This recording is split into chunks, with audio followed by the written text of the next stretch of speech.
Welcome to the third edition of the SCAI series on the pioneers in interventional cardiology. My name is Frank Ng. I'm chief at the UC Davis Children's Hospital, and I will be moderating this session. Now, today's edition will focus on the pioneers of congenital heart disease community. And specifically, we will talk about the Pediatric Interventional Cardiology Fellowship Training. I have here with me three prominent pediatric cardiology pioneers, all of whom had started pediatric interventional fellowship training in their respective institutions. Bill Hellenbrand is professor emeritus of pediatrics at Yale University. I know that he spent some time being chief at Columbia prior to that, before going back to New Haven. Dr. Lee Benson is professor and pediatric interventional cardiologist at the Hospital of Sick Children in Toronto, Canada. He ran the cath lab there for decades before stepping down. And Albert Rocchini, who's professor of pediatrics and a pediatric interventional cardiologist at the University of Michigan CS Children's Hospital. I've known Al for decades and have read your papers, but we haven't interacted much in the past. Now, I actually tried to convince Dr. Jim Locke to join us, but unfortunately he declined. And we know, of course, Chuck Mullins had passed away in November recently, so we will miss him. Now, I know that from talking to Bill and Lee in the past, there was a time when I had heard about you guys talking about having a meeting at some place in the late 1980s where the idea of even starting an interventional fellowship began.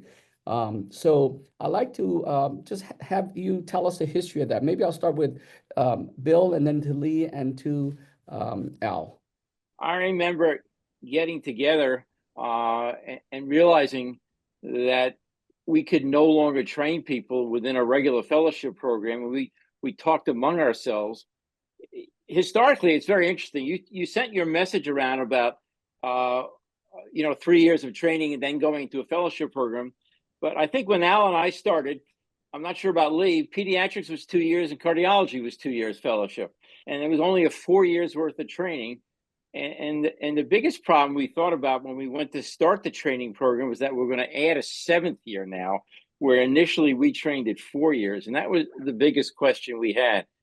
But I know what you guys think, but it became very clear as cardiology became more complicated, more imaging, more EP, everything else. In order to be, you needed all those 3 years to learn that stuff to be a good interventionalist. You needed to know all that stuff well.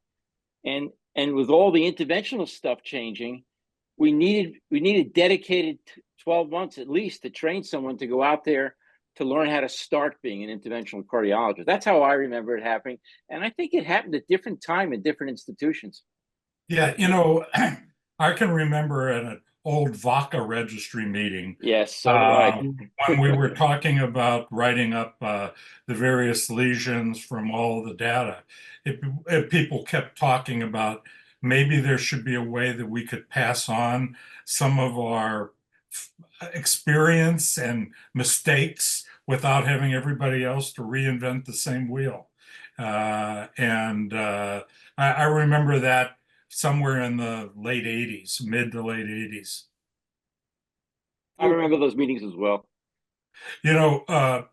From my perspective, it became pretty evident after a couple years of doing this that it really required a couple excellent pair of hands sometimes to do some of these procedures. And you really needed to have some experience with you. And our biggest limitation at my institution was no one was going to pay for the 4th year. And even up to today, we're using physician-generated revenue to pay for our 4th year fellows because the hospital won't pay for it. I think that's a big problem for a lot of places.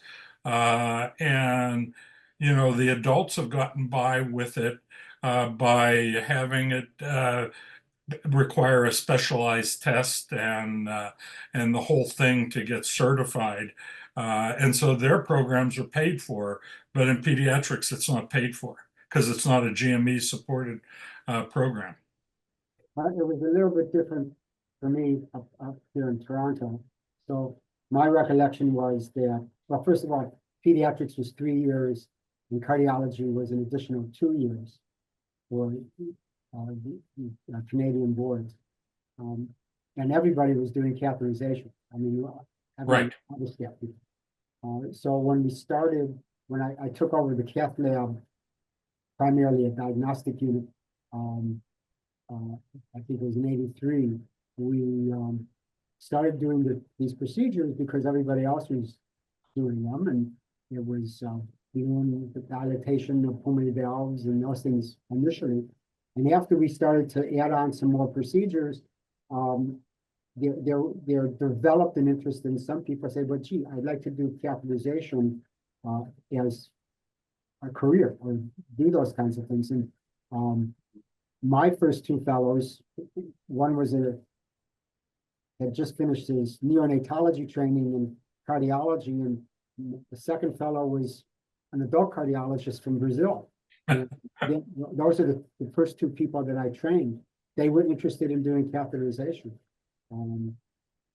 So it sort of started like that. And I think, Dick Rowe was the chief of cardiology at the time in Toronto, but it was Bob Freedom who really said that this was something that, the division supported, he supported, and it gave us a lot of momentum to carry on. And at the time, we were taking 2 fellows. Now we can't do that, but because we have to train the core fellows to have the so, but we had 2 fellows coming in, and they each did 6 months in the lab and 6 months doing some other stuff that was interesting for them to learn about interventional procedures. But it was very slow. I mean, in the beginning,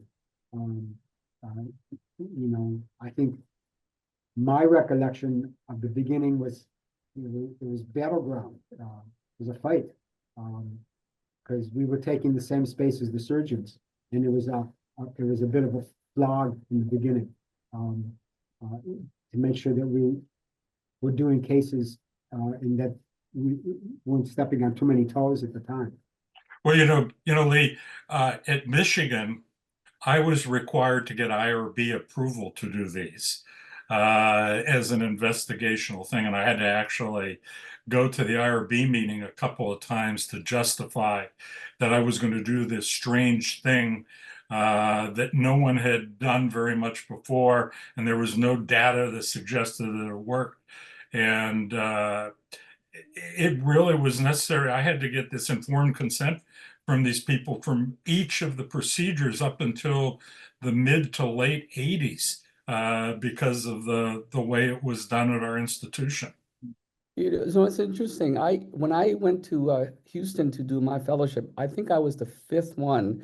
But at that time, it was only a 6-month training fellowship in Houston. I don't know if that was, is that how you guys started 6 months or started right as a year of training? Well, we did something interesting because both Mac Dick and I had the same problems because Mac was doing the electrophysiology. And at the time in the mid 80s, the fellowship program was 3 years, and your 3rd year was supposed to be a research year. And we essentially used our 3rd year as an intensive intervention year, whether it be EP or cath, if that was your interest. So they had 2 general categorical years, and then their 3rd year was almost 100% interventional cath or interventional EP. That worked out pretty well. That's how we started also.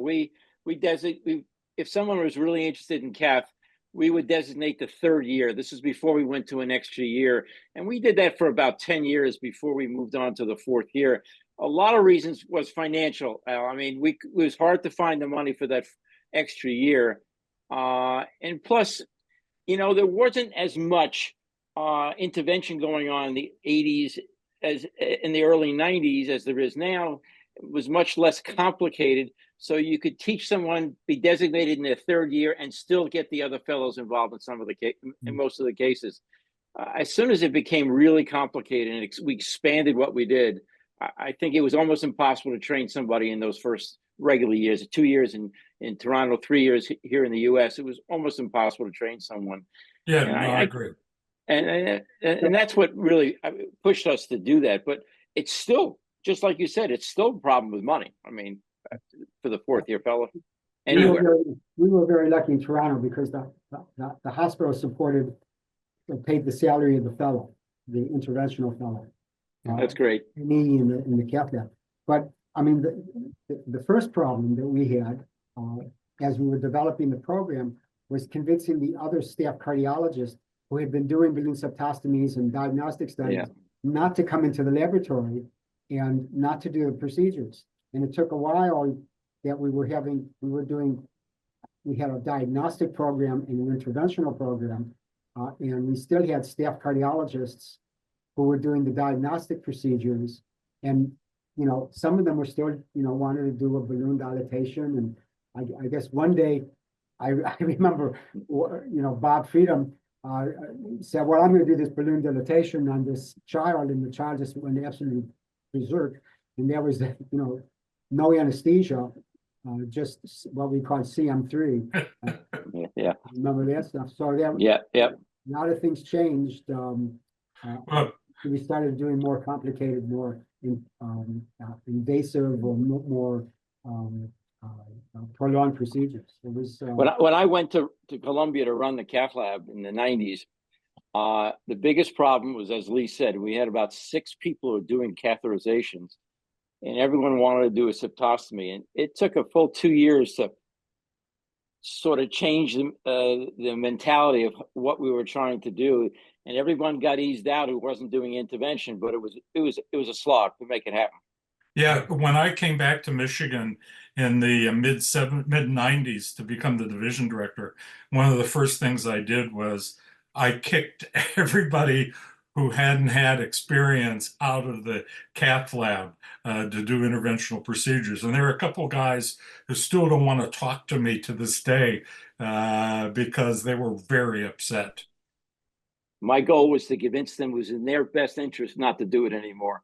And it took a while, but it worked. It worked out okay. So Bill, for your record, do you remember who and when was your first fellow in this? Just we can. Well, the first fellow that I put through a full 3rd year was Ziad Ajazi. Wow. Okay. Prior to Ziad, I had trained Howard Weber, who's done a lot of interventional work as well. Right. But the person I did the most work with was with Ziad, who became very clear. For those of you who know Ziad real well, it wasn't clear to me that he was the right person to do catheterization when he was a first-year fellow. He and I butt heads a lot when he was a first-year fellow, and he thought he knew more than he did at that time, and he's really turned out to be a remarkable catheterizer. But in the beginning, it was clear that he needed some more guidance, and then after I gave him a lot of grief about how he was approaching cath lab, he went to complain about me to the chief at that time, was Charlie Klein, and told me I was discriminating against him. This was an interesting scenario with Ziad. And the reason I'm telling this story on live on this is because he keeps repeating the story whenever we go talk together. But we worked it out, and he was the first fellow that I gave the full 3rd year to run the cath lab. I also, because by that time he was very good, and what I did is put him in charge of training the first-year fellow how to do the diagnostic caths and get access. And that was the beginning of, you know, how I try to use the interventional fellow. Even later on, when we had a 4th-year fellow, I put them in charge of training the first-year fellows how to do simple diagnostic caths and do it and get access. And I think that was a great training for them to learn how to teach other people how to do it as well. How about you, Lee? Who was your fellow and when was that? Do you remember? Yeah, my first fellow, I think, was in '86. It was Martin Hoskins, who's in Vancouver. And he was actually a trained neonatologist and then did cardiology. And then for some reason, he decided he wanted to do catheterization. And the other was a guy by the name of Walter Lima. And he was from Brazil. And he was an adult cardiologist who became friends with Bob Freedom. And Bob Freedom said, there's this guy in Brazil who wants to learn how to do pediatric catheterization. So he came up to Toronto. And so I had the 2 of them, and we had 6 months each and in the lab, because we didn't have enough cases to do intervention. And for the 6 months that they were off, I had them go to the Toronto General Hospital, and they did adult coronary work, which was not for the whole 6 months, but they rotated through doing adult thing, not structural, just diagnostic coronary work. And, we had them do nuclear medicine, some other useless technologies that they had to suffer through. But yeah, 6 months each. Okay. Al, who was your first fellow? Well, my first fellow was Rob Beekman. And Rob had been a categorical fellow in our program and then left and went into a sort of a private practice in Dayton, Ohio. And in about, I think it was 1983 or 84, we were at an SPR meeting in San Francisco. And we went to a baseball game. And through the 9 innings of the baseball game, I convinced Rob to come back and be a faculty member in Michigan to be interventional, and I trained him. I made Rob, when he came back, spend I think 6 weeks to 2 months with the interventional radiologist here, which was a really excellent experience because he brought back some things like transhepatic catheterization, things that we weren't really doing. And he spent a little bit of time over in the adult side, but not really very much. So Rob, although was a fellow in name only because he was a faculty member, and he's went on to be Rob. Excellent. So, you guys have been in this field for 4 decades or more. Give me your observations. Thanks a lot. I'm guessing a little bit, but give me your thoughts about what is your view of the evolution of the interventional fellowship training over the last 3 decades. You mentioned at the beginning, they were started as a categorical fellow and then become subspecialized. But over the 4 decades, how have that training evolved? Has it changed at all, or is it still the same as how you set it up from the beginning? Well, take a stab at that. It's changed a lot. In the beginning, we were doing procedures we didn't really understand in the first place. It was difficult. We're going to do a pulmonary valve dilatation in a 2-year-old. Gee, how big a balloon? What are you going to do? I mean, it was as much a learning experience for us as it was for the trainee, because they were asking us questions about what's going to happen, and we didn't really know. Until the VACA registry sort of came out, there's a little foundation of the procedures and what the procedures meant. So I think it's changed a lot. And the evolution of what the fellow was doing 30 years ago and what the fellows are doing now is very, very different in terms of complexity and what they have to know about the structure of the disease and the natural history of what we're going to be doing, or the unnatural history of what we're going to be doing for the patient. It's changed an enormous amount, and it causes the way we train them to be very different. I agree with Lee. I add one thing. I think the categorical training remains incredibly important to anyone who works in the cath lab, an interventional cath lab, to understand physiology, anatomy, natural history, as Lee says. And where I see that is we've been asked on occasion to help train an adult interventionalist in what we do so they can do the interventional work on congenital heart disease in their adult patients. And I find they aren't nearly as prepared to deal with the aberrations in physiology, anatomy, the variations in anatomy, because they haven't had the categorical training in pediatric cardiology. So I just think that training is remarkably important, and it does take 3 years, I think, to be a reasonably well-trained pediatric cardiologist these day and age. One of my concerns right now is I think the first and second and third year fellows are suffering from not getting enough hands-on experience in the cath lab than they used to, because the procedures, the kids coming to the cath lab are almost all interventional. Some of them are very sick. The procedures are very complicated. And I see our first year fellows is sort of somewhat sitting around, being in the control room or scrubbed in, not really getting to do very much.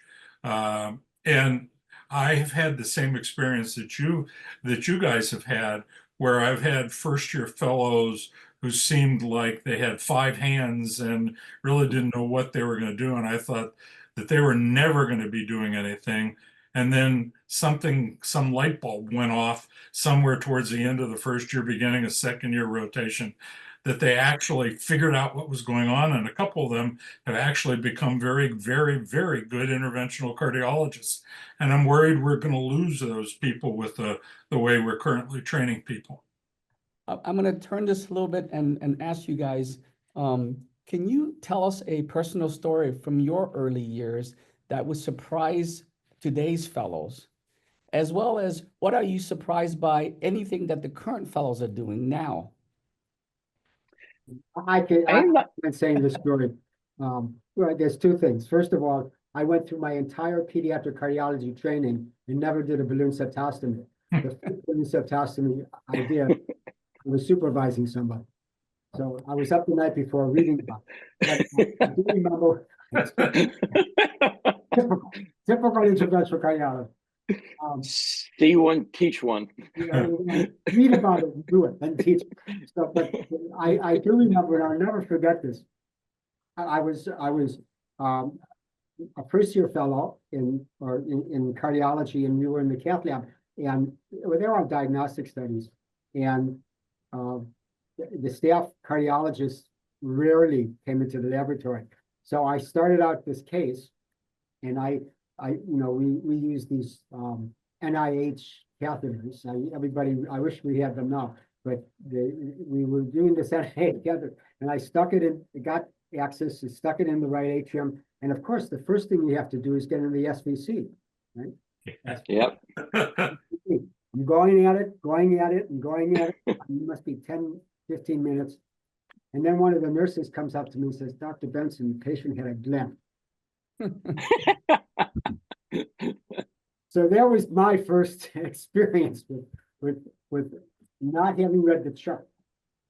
You know, I'm not sure how much it's different. My initial exposure to real interventional work, since there was no one at Yale who had done anything before, was my mentor, Norm Townless, set me up with Bill Rashkin, who I believe is the grandfather of all interventional cardiology of congenital heart disease. And as a junior, first or second year faculty member, actually a third year faculty member, I flew down to Philadelphia once a month, stayed there for 2 days, one night over, and worked with him in his animal lab, and where he was already doing the stuff with PDA devices and ASD devices in animals, and actually had done a patient with a PDA device. And that's just an experience that my department allowed me to have, which I don't think would work anyplace else right now, with RVUs and time and how people get reimbursed.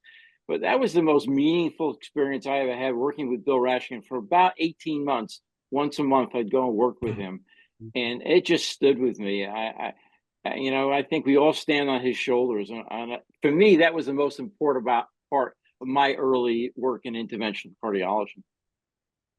You know, one of the things that I did early on in the early 80s, when I started in the cath lab, I wanted to be able to understand exercise physiology. And I had an exercise bike, the supine bike that connected to the cath table. And when I was doing pulmonary valvuloplasties first in the very early 80s, I would exercise them on the bike with their catheters all in their leg.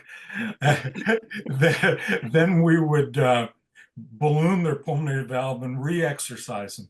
I can't imagine today with the mess that was creating, with all these catheters and gowns and the sterility factor, but it all got done and it all worked out okay.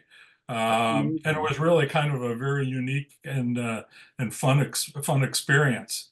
And you know, from your point about working in an animal lab, I also had some animal experience with cath, And I can remember using a fluoroscope in the animal lab that you looked into a mirror that then looked into the image intensifier. God knows how much radiation I was getting. Wow. Yeah. I still remember Chuck talking about sneaking a pig into the cath lab on a weekend to do some experiments and hoping nobody will walk into the lab. And then, of course, they at the end, I wasn't around at that time, but they would then take that pig and roast it in some pit in the back, somewhere else, and for dinner. I thought that was pretty funny. But let me ask you guys, you guys have been involved with training early on, and fast forward 30 years, there have been a lot of changes. Is there anything you would change in regards to how we train intervention fellows now? Just looking back from the previous experience, how would you want to change it if you could? That's a really hard question.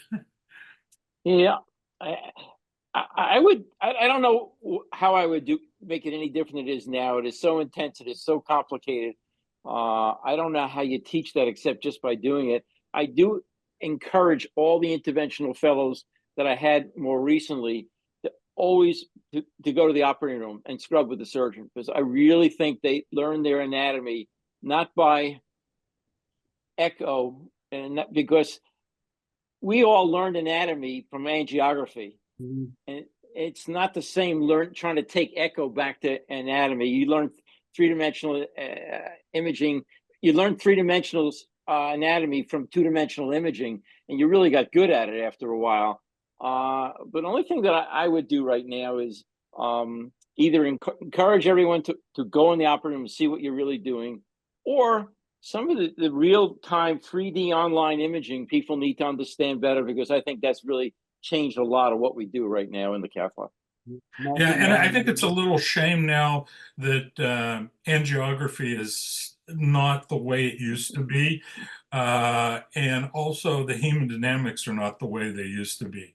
A lot of times people are going into the lab to do their interventional procedure and shortchanging the initial hemodynamics and maybe regretting it a little bit at the end.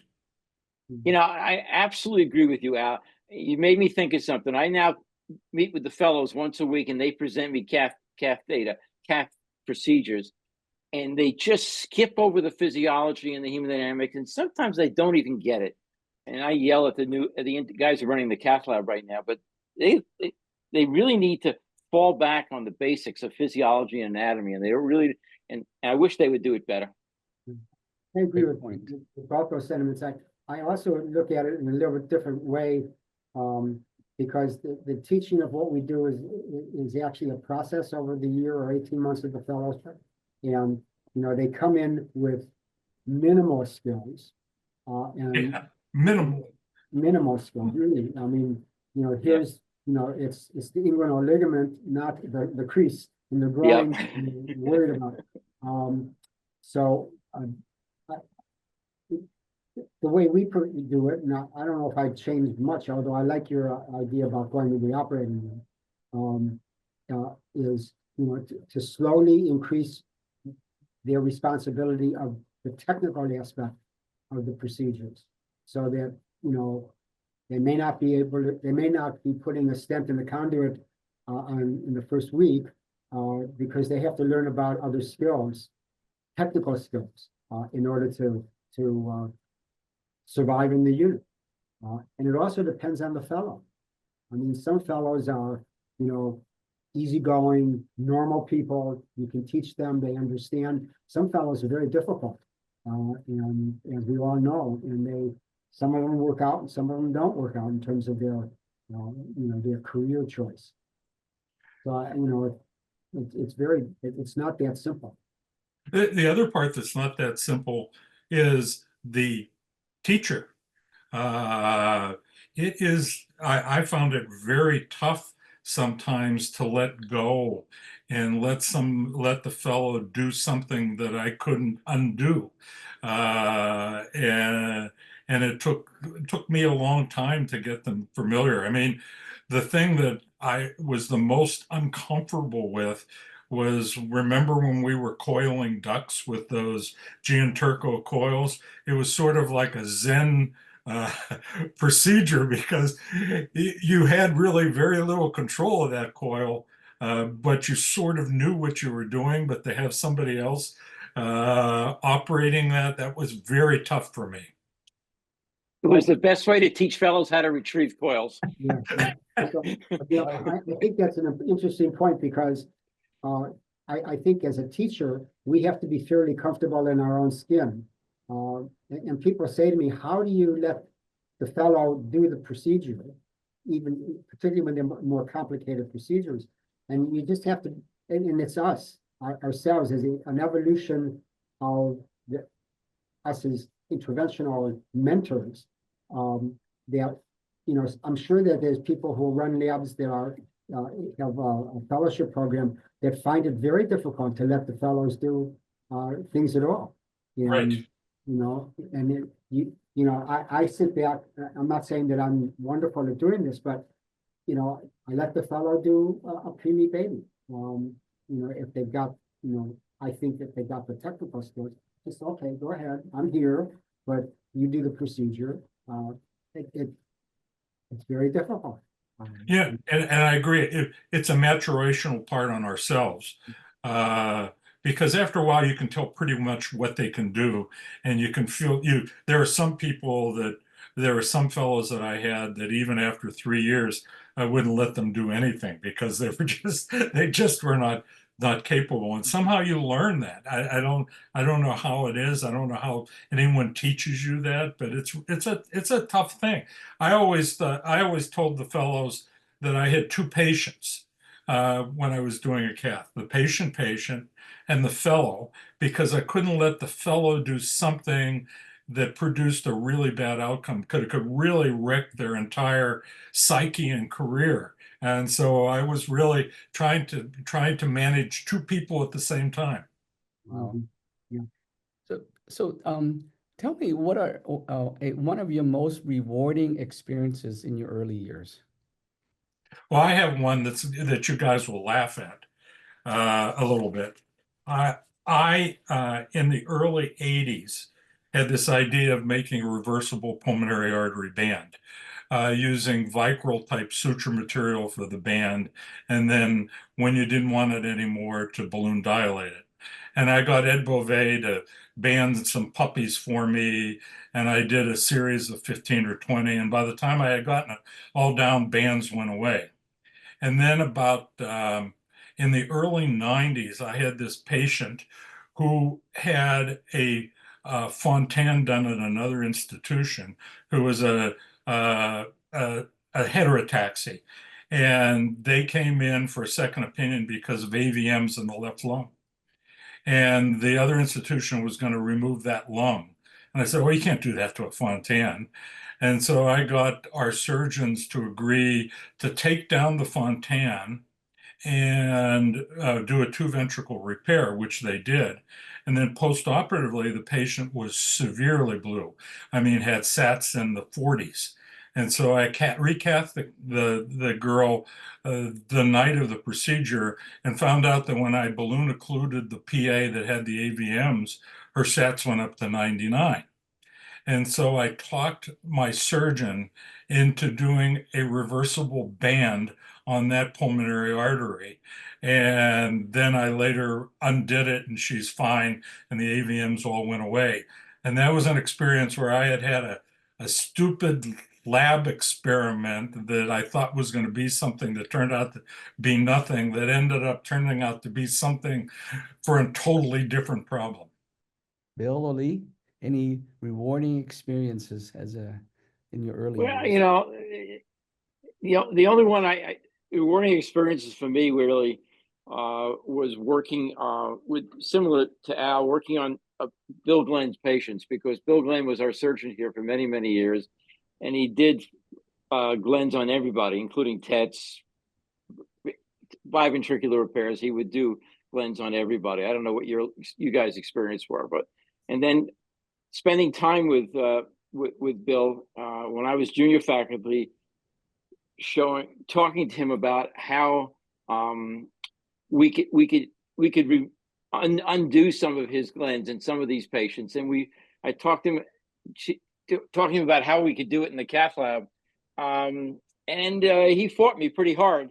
But then we had a couple of patients we were able to open up while Bill was still alive, and showing him how to reverse some of that stuff. So to me, that was a very rewarding experience. But the biggest experience was trying to convince Bill not to do those glens anymore on the patients who had biventricular repairs. Yeah, well, for me, I think the most rewarding experience early on was, again, with our surgeons, particularly Bill Williams, who initially was not a great supporter of interventional cardiology. Few surgeons were early on. Yeah. Well, Bill was a wonderful person, and but he used to always give me a hard time when I wanted to do something.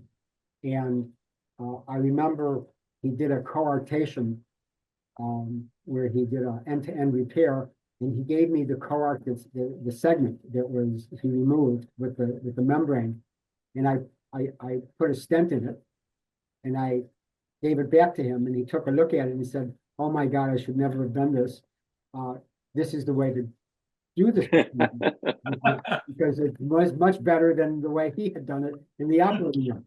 And I found it, it was a 180-degree change in his attitude as to the interventional procedures. But I do remember one story. I had to give a talk on neonatal aortic valve stenosis dilatation at an 8TS meeting. So I'm in this room, and Aldo Castaneda is the chairman. And I give this talk on balloon dilating neonatal AS in a room full of surgeons. And there's a little, that kind of stuff, throw a shoe at me. And Castaneda gets up and he says, I look at this and I can't do it better in the operating room. When I look at those valves, balloon dilatation makes sense. And everybody sort of became very quiet. And it was sort of, I found it very, rewarding is not the right word, but it was very supportive that Castaneda had said that. So it was very interesting. Great. So I'm going to ask you guys, in your own mind, what do you think is your most important contribution to the field? Here's your chance to brag. Well, I saw that question. I was thinking about it, and there are two parts to that. I mean, there are some parts that I'm very, very proud of in the history of ASD closure, the history of percutaneous valves in the United States. It's been a lot of fun participating in both those areas extensively. I got to tell you, the most important contribution I think we all make, and I feel about this, is training the next generation of interventional cardiologists. I think that's the most important contribution. After we've gotten all this expertise and we've gotten all this knowledge, that we dedicate ourselves in the last 15, 20 years of our careers to make sure we train the next generation, and we're moving it on to the people that can move it much better, much further forward than we moved it. And since the year 2000, I trained people from 2000 in additional years up through 2015, 16. I think I'm most proud of those people that are out there now. A lot of them are out there doing great work. And to me, that's the most important thing we can do for our community. That's my opinion. Great point. Well, I think I agree with that. The trainees are far the most important aspect of whatever contribution I've made. I'm very, very proud of what they've become, and far better than I could have imagined for myself. They just very, very. Amen. Yeah. Amen. And I agree. The other thing that I did that I felt that has really come full circle is back in the very beginning, in the early 80s, I did a lot of balloon pulmonary arteries in the operating room and did a lot of stents in the operating room initially. And I think the use of procedures along with the surgeon at the same time has become a really mainstay of pediatric interventional cath, especially when you look at the hybrid procedures and the like. And I think it's I think that's a really important aspect of what we do. I also think that the other thing is that at least in our institution, the true collegiality between the interventional cardiologists and our surgeons. I mean, we're stuck at the hip, we're conjoined at the hip, and we respect each other and listen to each other about what we think should be done. I don't tell them what cardioplegia to use, they don't tell me what catheters to use, but we certainly have a very, very, very good dialogue about patient management strategies. And I think that's a very important point to teach the fellows as we teach them how important it is to work with your surgeon going forward. You're not there as the specialist. In a good way. Not in a good way. That's right. Absolutely. In a good way. Right, absolutely. I think it's great. You got to learn how to work with your surgeon. He's going to bail you out and you're going to bail him out, and together you're going to make a better result. That's right. That's great. Very important. Great. Points from everybody. You guys have trained a lot of people, right? And they have trained their people and so forth. Can you name one or two fellows with whom you had, and I'll use the term interesting interaction, whether it's humorous, good or bad, just to hear how you guys have interacted? I told you my story in the beginning about Ziad. Yeah. To me, that was a very humorous interaction. At the time, it wasn't humorous, but in the long run, it worked out well. And, I've had some interesting interactions with people, who didn't like that I would take over from them when I thought they were doing something wrong for the patient. As Al said, you're worried about what's going to happen to the patient. And I had one fellow who went out to be interventional who took his gloves off and walked out of the lab. He was so angry with me that I took over him. I wouldn't let him do it. He came back, but it took a while to get him to come back. But that was an interesting interaction. I'd never seen anybody do that before. It necessitated a long discussion with him about responsibility, and he's now out there doing a lot of interventional caths. So that was an interesting story. Well, I still remember, again, you prompted me to think about this, Bill, is Chuck Mullins used to whistle through his teeth. And when you are there as a fellow, you're told by some of the senior techs that once he starts whistling through his teeth, he's telling you that you're too slow and he's going to glove up and scrub. The funny thing is that we had heard at his memorial recently that his grandchildren talked about him whistling through his teeth, but they actually remember that with fondness. It was totally different. For us, it was like, oh, we're in trouble. But his grandchildren was a good thing. Well, I can remember back when I was supervising Rob when he was a junior faculty member, and what we used to do is really at the end of the day go over all our angiograms and sort of like go through all the cases we had done. And he had just done a balloon of a cohort, and I was looking at the angiograms, and I saw this little dye going what I thought was outside outside the aorta, and he looked at it and wasn't too sure. And I eventually convinced him, and then we got the kid into the operating room, and we both went up, and Beauvais opened up the chest and did a lateral thoracotomy, and he had created a dissection all the way out to the intima. And so there was like this blood blister on the aorta. Ed touched the blister and the blood shot out like it was coming out of a cannon. And we both looked at each other and said, oh, for the grace of God, we didn't let this happen up on the floor. Well, let me ask one final question as we finish up this chat here. If you were to leave a word of wisdom, a pearl to the next generation of pediatric cardiologists, interventionists, what would that be? You know, after all the training, I guess I would tell them, remember, you are there to do what's best for the patient. Not always what you can do, but you should do what's best for the patient. And that may be, it needs to be done in collaboration with your surgeon and other people in the field. Your idea may not be the best, but what's best for the patient is paramount. I would say patience, and don't be afraid to call for help.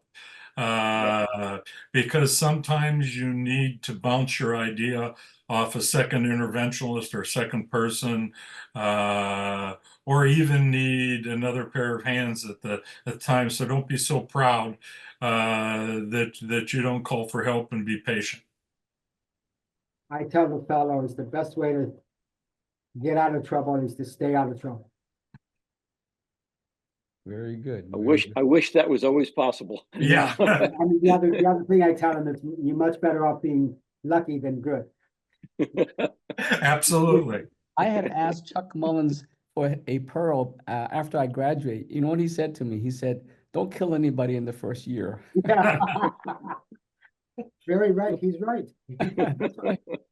Yeah. Anyways, this was fun. This was fun. This was fun. Yeah, to reminisce and just hear about you guys.